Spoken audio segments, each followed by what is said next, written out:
Ba'zi odamlar Shorts YouTube kanalini o'ldiradi deydi. Boshqalari esa uzun videolar hozir prosmotr olmayapti deydi. Xo'sh, YouTube'da muvaffaqiyatga erishish uchun qaysi birini tanlash kerak? YouTube Shorts yoki uzun videolar? Hozir men sizlarga Shorts va uzun videolarning plyus va minus tomonlarini aytib beraman. Xulosa qilish esa o'zingizdan bo'ladi. Tayyor bo'lsangiz, qani boshladik. Keling, eng asosiy narsadan boshlaymiz. Menga obunachilarim doim bir savol beradi. Ya'ni kanalni nimadan boshlagan yaxshi? Avval shorts qilib, keyin asta-sekin uzun videoga o'taymi yoki avval uzun videolar qilib, keyin shorts joylaymi? Men ularga doim bir maslahat beraman, lekin ko'p hollarda ular unga amal qilishmaydi. O'z yo'llaridan ketishadi va xato qilishadi. Xo'sh, xato nimada? Ular kanalda ham shorts, ham uzun videolarni aralashtirib tashlashadi. Natijada ikkalasi ham yaxshi natija olmaydi. Bilasizmi nimaga shunday bo'ladi? Chunki ular mening eng sodda maslahatimga amal qilishmaydi.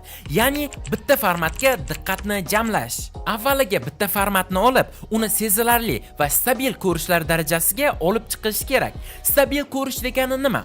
Bu YouTube'da har bir videongiz kamida yaxshigina prosmotr yig'adigan darajaga yetish. Faqatgina shundan keyin kanal bir formatda kuchayganidan so'ng ikkinchisiga o'tish mumkin. Sababi YouTube'da shorts va uzun videolar ikkita butunlay boshqa ekotizim hisoblanadi va ular orasida farqlar juda ko'p. Keling, ulardan yettitasini sizga aytib beraman. Birinchi farq auditoriyaning sifati.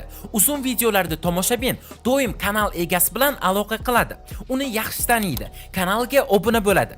Hatto doimiy muxlisga aylanishi ham mumkin. Shortsda esa tomoshabin faqat lentadan foydalanadi. Unga kanallar qiziq emas, uni faqat algoritm boshqaradi.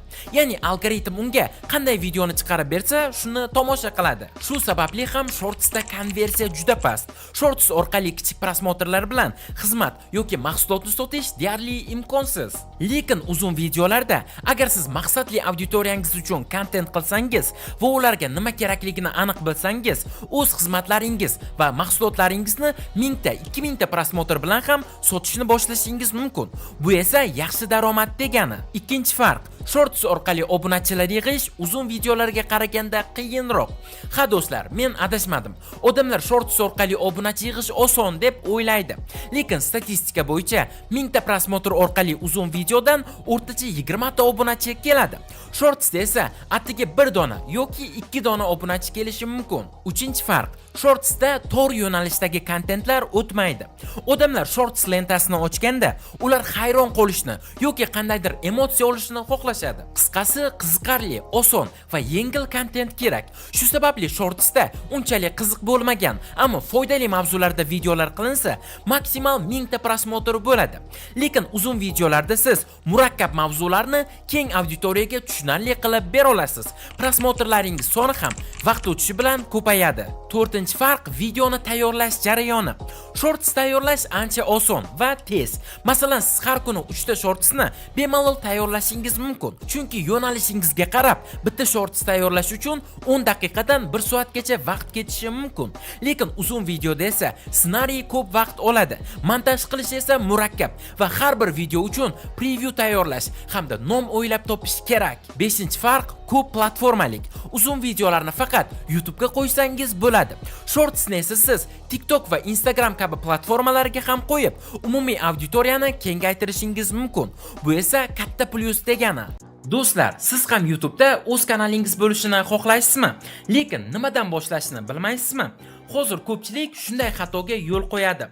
YouTube kanalni o'zi ochadi, noto'g'ri nom tanlaydi, dizayn va so'zlamalarni xato qiladi va natijada bunday kanal hech qachon rivojlanmaydi.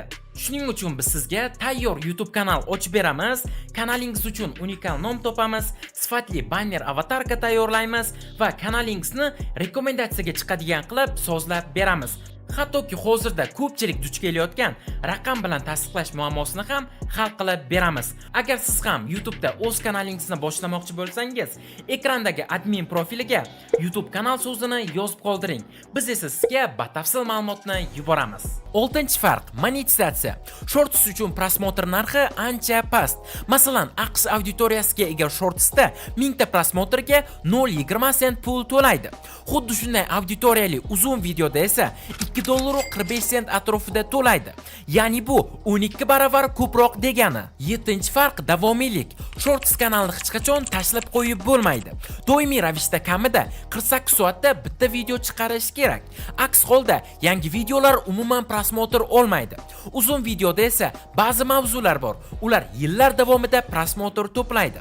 Shorts darrov yonadi, lekin tez so'nadi. Uzun video esa asta yonadi, lekin uzoq davom etadi. Meni o'zim do'stlar uzun videolardan boshlaganman. Sababi esa oddiy. Men ijodni boshlagan paytimda shorts degan narsa YouTube'da yo'q edi. Va shuning uchun ham men uzun videolardan boshlaganman.